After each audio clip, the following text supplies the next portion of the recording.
What's going on, guys? It's Brandon, or teslaflex, and behind me I have my 2026 Model Y Juniper, and in this video I'll be going over my top 10 Model Y tips and tricks that'll make your Tesla ownership experience even better. So let's get into it. Starting off with our first tip, right here is the Model Y trunk. Now this is a powered liftgate, so as you all know, it opens up like this, gives you plenty of space to get everything inside. You have our parcel shelf right here, great amount of cargo space. But one thing about it is that if you aren't tall enough to close this, and this opens up very high, or say your garage is a little bit lower and it hits the garage consistently, one way to prevent this is that you can actually adjust the trunk height by pulling it down to your desired height and then pressing and holding this button for a few seconds until it chimes.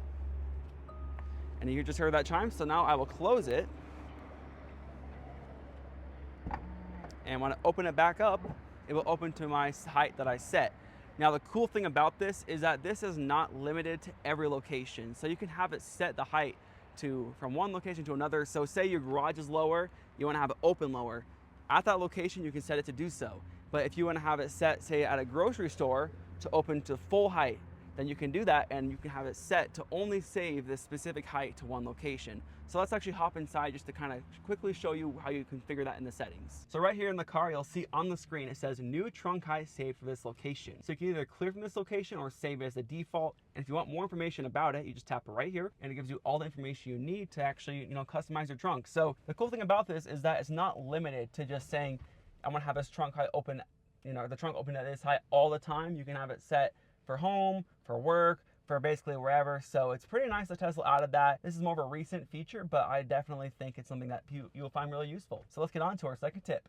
Now for our second tip, this actually is with the newer front trunk in the Model Y. So they've changed the whole front design, but if you open it up, the front trunk looks just about the same, except one thing. So, it's pretty much the same shape and size, but if you look down in here, I got some water and some ice, and that's because you can actually use the Model Y front trunk as a cooler, fill it with ice, fill it with your drinks, food, snacks, whatever you want to keep cold. And then when you're done and you actually want to drain it out, there's a little drain plug hidden right here. So all you have to do is just twist it and pull, and it will drain out the bottom.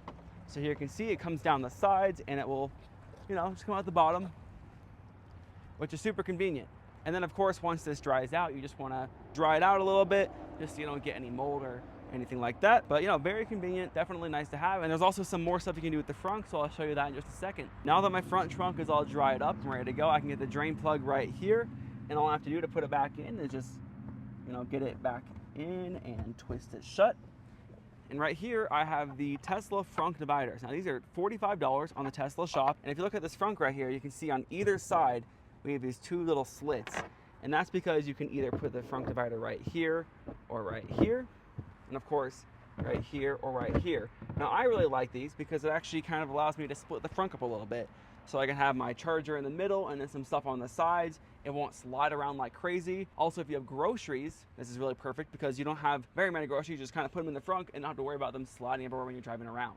Now for the third tip with the rear seats.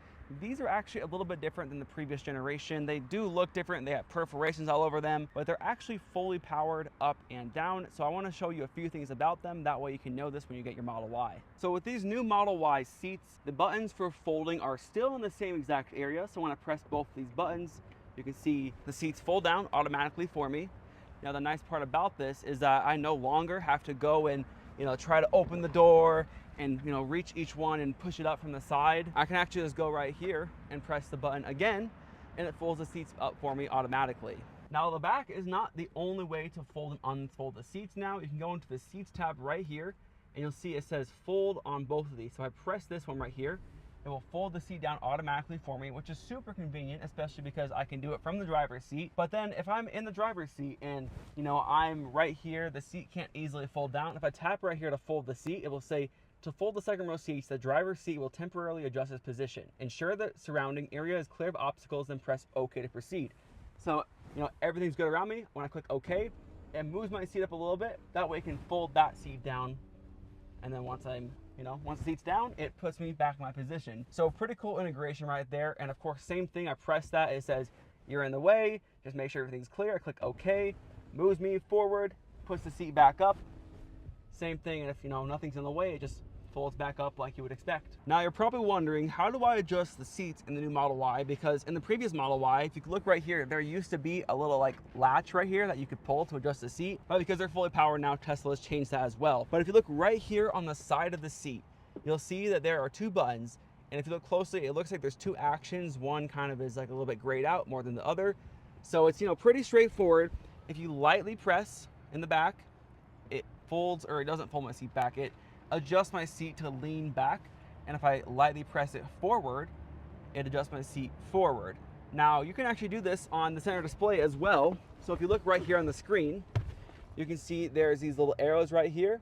It does the exact same thing, adjust the seat however you like. And if no one is in the passenger seat, you can actually fold this side from the screen as well. So they give you so many ways to customize the seats, to adjust the seats, to fold the seats. And in case you're wondering, yes, you can still have the separate area. So if I unfold this, you can still have the kind of cross through area. This is not impacted because it just attaches to this seat. So I can just pop that back into place whenever I want to get rid of it. Before we get on to the next tip, I want to quickly talk about how you can win your dream electric vehicle and help people at the same time, thanks to today's sponsor, Hesed Chicago. Now, Hesed Chicago is a nonprofit supporting over 80 programs to help families in need. And this year is their 11th annual Tesla giveaway, except now you can win any electric car you want, like a Rivian or Lucid, or $50,000 cash. This raffle is limited to 9,999 tickets, and once they're gone, they're gone. If you buy 2 tickets before July 11th, you're automatically entered to win a bottle of Tesla tequila worth around $1,600. And if you use code FLEX at ccraffle.com, you'll save $25 on 2 tickets or $500 on 15 tickets. By purchasing this raffle ticket, you are directly supporting Hesed Chicago's mission of helping families in crisis. From food and furniture to job placement and government aid, your ticket helps make a difference. If you want to find out more about this, go to ccraffle.com or use the link in my description below. And of course, use code FLEX when buying your raffle tickets. Remember to act quickly because there's only 9,999 tickets available. Once again, thanks to Hesed Chicago for sponsoring this video. Let's get on to the next tip. For our 4th tip, I'll be showing you how to customize your full self-driving and autopilot settings because they can be a little bit confusing when you go into it. So you go into the car settings and then the autopilot tab, and you can see right here we have traffic aware, cruise control, auto steer, and full self-driving. Now I just want to quickly explain to you the differences between each of these. So traffic aware cruise control will basically keep the speed of the car in front of you. Autopilot requires, to keep your hands on the wheel, and it will keep you in the lane, and it will adjust your speed based on the cars in front of you. And if you have the full self-driving package, you can also have navigate on autopilot, which is pretty outdated now, and of course have it stop at stop signs and traffic lights. But right here is full self-driving supervised. So hardware for vehicles get all these cool features like starting from park and a few other things. But the main thing you need to know about this is that it basically drives you wherever you want to go, set your destination, and it'll drive you there with very minimal interventions. The default setting for Start FSD from Park is to have it off. So you turn it on and it has you agree to this, that you have to basically, this is beta feature and you just want to make sure that you're using it correctly. Once you agree to that, it will give you the option to have the brake confirm on. So for example, if I put a destination in real quick, like here, you can see that when I go into here and I want to start it from here, I would first fasten my seatbelt. And then when I press this, I press that, but then I still have to press my brake to actually confirm going into drive, just like that. I'm gonna let go, it shifts me into drive and does everything I need to do. But the way I like to do it in the autopilot settings is have this disabled. And again, you have to accept another agreement. You click yes, but now you can literally press and hold and it does everything. Takes you out of drive, puts you on the road without you having to do a single thing besides touching the screen. So pretty cool settings that they have built in right there. There seems to be a lot of confusion about the different profiles in full self-driving supervised, because before it was kind of just like based on the car distance in front of you, and with full self-driving it doesn't really work that way because it's more of an AI based thing. So we have 3 settings. We have chill, which drives in slower lanes with minimal lane changes, standard, which drives at normal speed and adjusts with traffic, and hurry, which drives faster with more frequent lane changes. Now personally, I like to use standard or hurry. I have found that hurry does like to speed a little bit, and that's where the max speed offset comes in. So right here we have our max speed offset. They recommend 40%. So the easiest way to think about this is that if the speed limit is 50 miles an hour on a road, it will go up to 40% higher than that. So that would be about 20 miles over 50. So it won't do that like by default. It would do up to that if the cars around you are going that fast. And sometimes it will go faster. But of course that's, a little bit illegal sometimes and dangerous. So I usually recommend about a 15 to 20% offset, because if you're going 50 miles an hour or if the speed limit is 50, it will have a max speed of 60. So people do go over, of course, the speed limit all the time. So you don't want to be that one person that's going the speed limit and that's it.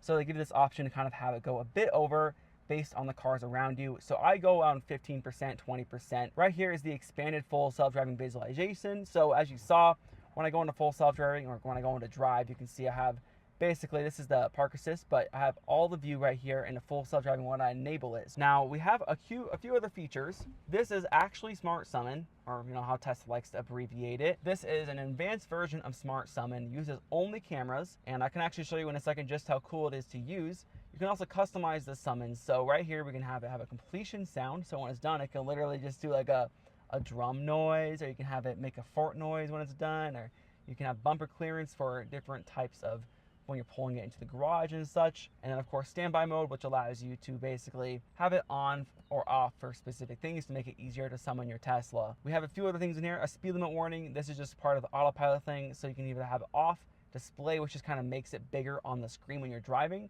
And then of course the chime, which actually makes a really annoying chime when you go over the speed limit. I don't recommend having that on. You can also have it set to a relative or absolute speed limit. These are more for autopilot settings right here. The collision warnings, I usually like to have on medium or light. Lane departure avoidance, I usually have off. And these are all standard features right here. So even if you just get autopilot, all of these settings right here are enabled. So we have the emergency lane departure avoidance, we have automatic or emergency braking, obstacle aware acceleration, and the green light traffic chime, which this basically, you know, a chime will play when the traffic light you're waiting for turns green.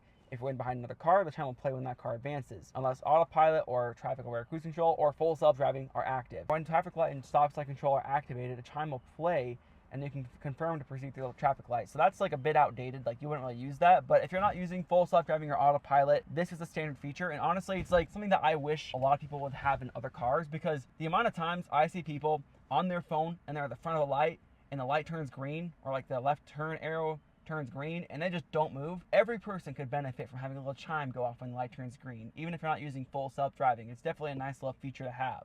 Now on to our fifth tip. We're going to talk about the quick controls in the Tesla app. So right here you can see I have fourth controls in here, but you can actually hold down and it will give you an option to change to a different one. And so you can switch to a different one, but did you know you can actually add a fifth control? And that is actually done by grabbing a control, and you have to kind of like get it near the bottom and then go along the side. And it does take a few tries to actually get it to fit.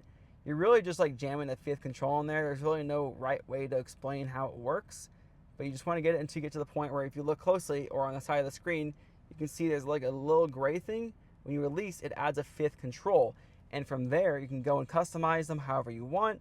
So I usually like having these 5 settings, and when I tap away, it has 5 controls right on there. Now for our 6th tip, Tesla shortcuts on the iPhone. Now these were added pretty recently, or more about a year and a half ago. You can actually add specific shortcuts, and what I like to do is have it controlled from my action button on my iPhone 16 Pro Max. But through here, you can choose so many different options, enabling camp mode, defrosting the car, venting the windows, setting the media volume, locking and unlocking the car, opening the charge port, opening and closing the trunk, all the different options, any command directly from the Shortcuts app. So let's say I want to go and set up a shortcut to open the trunk. So I click this and I click which car I have. So I have a few cars in my account right now, but I got Big Chunga, my Model Y. So now when I have the shortcut saved, I'll go on here, then I'll scroll down to the Tesla app down here, and you'll see I have the open and close trunk.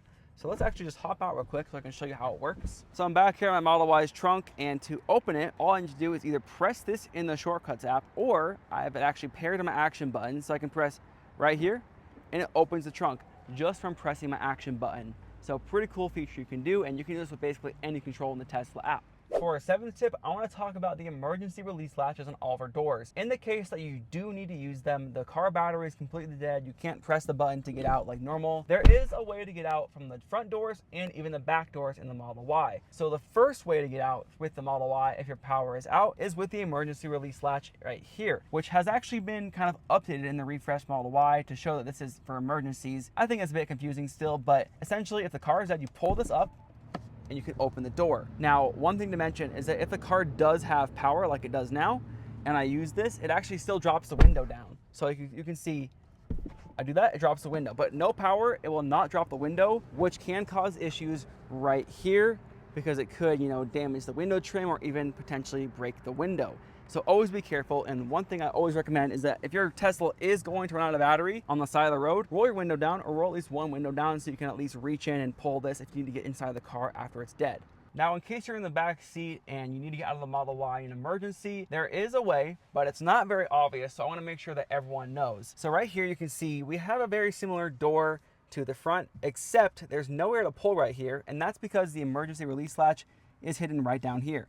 So to access it, you pull this little piece back, and then right here we have a little loop you just pull, so you pull that, and you open the door like you normally would. So it's definitely important to know that this is here. It's here in all Tesla models. The Model X is a little bit different, but essentially it's very similar across the board. And you know, it's just nice to know these little things about your Tesla. And of course, this pops back in very easily. All you do is line up with the triangle with the front arrow facing forward. Start from the back right here and then push it down till you hear it click, and now it's back in place. Now for our 8th tip, we're going to talk about auto shift, which is a little bit controversial because it's in every new Tesla and not everyone knows how to use it. As many of you know, Tesla went with a partial stockless design in the new Model Y, so still turn stock but no gear stock. So how do you shift gears? Here we go. So you can either press your foot on your brake and you can switch gears by, you know, swiping up or down, which is usually like the more boring way, but you can also buckle your seatbelt. And then right here it says press brake to activate reverse. You press the brake, and then you go into reverse. Now the cool part about this full version of auto shift is once you're out of the spot, you'll see these little icons pop up.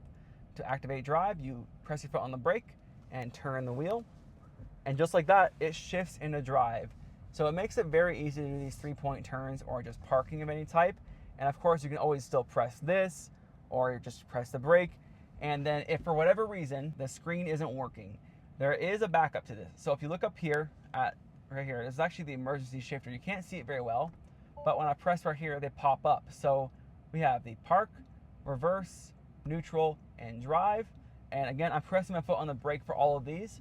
And of course, you're never gonna really use these. Like these are for like the, I don't know, the most extreme cases where your screen isn't working, where you have no power right here. This is where it's used for. But honestly, like even in my Model S and Model X, I've never needed to actually use those. I think the only time I actually had to use the emergency shifter was when I rented the Cybertruck a couple years ago for the first time and the screen didn't work.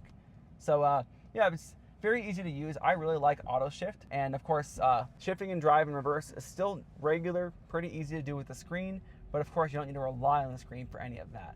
And if for whatever reason the car is saying it wants to shift into drive, and of course you can see right here, I got some bushes and a tree, you can override that. You don't have to go and press only the pedals. You can just do that instead. But in my experience over the last like 4 years of using auto shift, at first it definitely had mistakes, but in my Model 3 and Model Y, it's never really said to shift the wrong direction, maybe more than a few times. Now for our 9th tip, we'll be talking about easy entry and driver profiles and customizing them. Now by default, Teslas do not have the easy entry setting enabled when you get the car, but you can turn that on and it's pretty easy to use. So what it does is when you buckle your seatbelt and press your foot on the brake, it will put you in your position, your steering wheel, everything puts in your safe position. Now easy entry makes it so that you can unbuckle your seatbelt and get out of the car easy, hence the name easy entry. Easy entry is essentially its own driver's profile, but for getting in and out of the car, hence the name easy entry. So one cool thing about it is that you can actually update your steering wheel. So let's say I want to have my steering wheel go way up and like way in when I'm getting in and out of the car. I can do that and then click save. And then I can also go ahead and adjust my seat like I regularly would. And then once I have it adjusted to my right height, I click right here on the screen and click save. And then when I buckle my seatbelt and I get in my profile, it actually, you know, fits to what I had set before. And then after I'm done driving, all I do is unbuckle my seatbelt to go into park, and I can climb out. It makes it a lot easier to get in and out. Now, the best part about this is that if you have multiple drivers in your Tesla, like say you got like a 6'5" man and like a 5'10" or 5'8" woman, you know, you're a lot closer to the front of the car if you're shorter. So it's a little bit annoying to like, you know, have to switch people in the car and you're like one person super close up and one person super far behind. So with easy entry, it kind of makes like a neutral profile that anyone can get into. That way you can easily get in and out of the car regardless of who's driving the car. Now on to our 10th tip right here. I want to talk about charging settings. Now these have evolved a little bit. I have it set to 90 because I was actually charging a bit higher yesterday, but it is recommended that you charge to 80% for daily driving. As you can see, you can go from 50% to 80% and then it saves like that. If you do go higher, it will say one-time charge. So this is actually a newer feature where you can have it charged to a certain amount just one time. So you tap that, and the next time I charge to 90%, it will go back down to 80. And if you're going on a road trip, I recommend charging to 100, but having it finished like right before you leave. You don't want it to sit at 100% too long, or else it can actually degrade the battery faster. Right here, you can actually adjust your charge current, which on most Teslas is 48 amps. If you have a standard range, which aren't really sold that much anymore, it would be 32 amps. You can also schedule charging, which is pretty nice, and preconditioning as well. You can see your last paid charging session, and right here, which I think is something that every new Tesla owner should, or really existing Tesla owner should see, supercharging tips. So you can find different superchargers based on the lightning bolts. You can navigate to superchargers for faster supercharging, and you want to arrive with less than 20% battery to get the highest possible charge rate. And this one is actually becoming a bit less useful now that we have more V3, V3 Plus, and V4 supercharging stations. This is mainly for the older V2 superchargers that have the thick cable that only charge at 150 kilowatts max. If you park next to someone, kind of like this shows, it will split power. If you have like 1A and 2A, it splits power. But if you have 1A and 1B with split power, whereas 1A and 2A are on different power sources. So if you park next to someone, it'll split power on older chargers, but if you park separate, it will pull different power. Now, another thing is to move your car for charging, of course, because there are congestion fees now and idle fees. And then, of course, with all those people that have been worried about their Teslas, catching on fire or whatever, there's a little message here that says water vapor possible while supercharging. If it's cold, it's not serious. It's just from the heat pump, and it's just dissipating heat. So if that happens to your Tesla, not on fire, it's probably just dissipating heat, especially if you are in a colder climate or it's a colder time of year. You can also go right here to keep your accessory power on. Now, this was added way more recently because Tesla in a previous update removed basically the power from the car. So if you left the car and you had something plugged in to the power, it would stay on. And then in an update, they, for some reason, took that away. So people were getting pretty annoyed, like, why can't we do this? Why can't we, keep stuff powering, like the Tesla fridges that would just, turn off when the car locks? So they added this setting right here. And this essentially will keep your phone chargers, USB ports, low voltage outlets powered after exit until the battery is at 20%. Now, when it's enabled, it will consume energy even when no devices are connected. Now, this is the main thing to remember. Even if there's no devices connected, it will drain the battery. So I actually dealt with this when I first got the feature. I left it on and I didn't realize that it would continue to draw power, and it kind of prevents the car from going to a deep sleep. It will go to sleep for a little bit, but it kind of keeps the car awake. So if you are using this, keep it on, but of course it doesn't automatically turn off. There's no option to turn it off from the settings in the app. So if you are using this and you're done using it, always make sure to go to your charging screen and just disable it. Otherwise, it will start draining battery, kind of like leaving Sentry mode on all the time, but you're not getting any benefit. Now, one more little thing I want to show you with keeping the power on in the car is actually keeping the climate control on, which is, all powered by electricity. So we have a few options. We have the keep climate mode, dog mode, and camp mode. Now, this will just keep the climate on until after you leave the car, or after you leave the car until 20% battery. This is the same thing. It keeps it from, puts a little thing on the screen. It says, my human's coming back soon. Camp mode basically keeps the car on until the battery is at 20%, but it does disable Sentry mode, the security alarm, and walkaway lock while you have that enabled. So if you're actually car camping, this is probably the most ideal thing, but of course you can turn that off and it's super easy to control. Just another little tip to go on top of the charging and power. Now, before we finish off this video, I just want to quickly show one more bonus thing about the Tesla, because honestly, it's just too good to pass up. It is with the toy box. So I open up this app right here, and you can see we can do a light show, emissions testing mode, which essentially kind of makes fart noises wherever seat you press, or you can have it fart on turn signal, which always confuses people. You can have it fart when someone sits on a seat. But basically, if someone sits on a seat or gets on the seat, it'll make a fart noise in that area. It's kind of funny. And then fart on a man, you can just, press the left scroll wheel, and you can actually hide that, and you can confuse people, confuse your friends, like, what is that fart noise? That was probably more funny in 2020. Now, we also have a colorizer right here. Now, this is probably one of the coolest things Tesla has added in a while. So with this, you're basically able to change the color of your Tesla on the screen and in your Tesla app. So actually, let me just go with my Tesla app as well, so I can pull that up. You can see once it updates, it actually matches the color, and it's pretty much instantaneous. Like, as soon as I change it in the app, it will update on the app, or change it on the screen, updates on the app. So even if you're not wrapping your car, you can still change it to be whatever you want. But if you do wrap your car, you can also have a custom match your wrap. And Tesla is adding more options to add custom printed wraps on the Model Y, similar to the Cybertruck. And of course, if you want to go back to the default color, you just press that, save that. And you can also, if you really want to, you can go right here. You can have different colors saved. So if you want to say you want to have a pink one day, or you know, green one day, you can just switch between them pretty easily. So it's kind of nice. Continuing with the toy box, we have the boom box. Now this is actually more of a nerfed version of what they initially released 4 years ago. But with this, you can customize your lock sound, your horn sound. So if I want to set my horn to be the cucaracha, makes that noise, kind of loud. And you can also replace the horn, so I can just have it do that. And then the lock sound, you actually have to hop outside to hear when I lock the doors, so we'll do that real quick. So right now when I lock the car, this is what it does. Kind of like the old-fashioned car. Now we also have another cool thing in the toy box. It's called tracks. It's gonna seem kind of confusing, but you can basically kind of make your own beats, I guess, I wanna say. And it just kind of makes like random music. It's kind of cool. And it's like GarageBand in a Tesla. And honestly, it's gone a lot smoother in the AMD Ryzen. And just to get out, you would just tap right here and then tap the X. Romance mode, which should be pretty self-explanatory. You turn it on, it actually opens up a fire, and it turns the heat on. So it's actually, I think it puts it to high in here. So we're not gonna have it on for too long. If you tap it again, it puts on like some music, I guess. And then tap it right there, it turns it off, and you already felt that heat coming in. And then we have a sketch pad, so we go in here, we can sketch in here, we can draw whatever we want, and it's kind of fun. You can publish this, and you can send it to Tesla if you really want to. Say, yes, I'm an artist, and send a smiley face off to Tesla. It's kind of funny. Mars mode, which basically makes your map just Mars. You know, I wouldn't say it's the most useful thing, but if you want to hide your location or something, and you just want to show your car, and that's a pretty easy way. And finally, we have Rainbow Road. So we have Always Rainbow, which basically allows you to have a rainbow path when you're driving the car in full self-driving. So if I were to go right here and you watch the screen, and I turn on full self-driving, you'll see right here, the screen, or like the path is like a rainbow. And then if you look at the lights around here, they're actually all green. It changes colors like a rainbow. It's honestly a super cool little thing they've added on. And if you have the Model 3, Y, or even the newer S and X that have the accent lights, and even the Cybertruck, it does that. So definitely a cool little thing they've added on.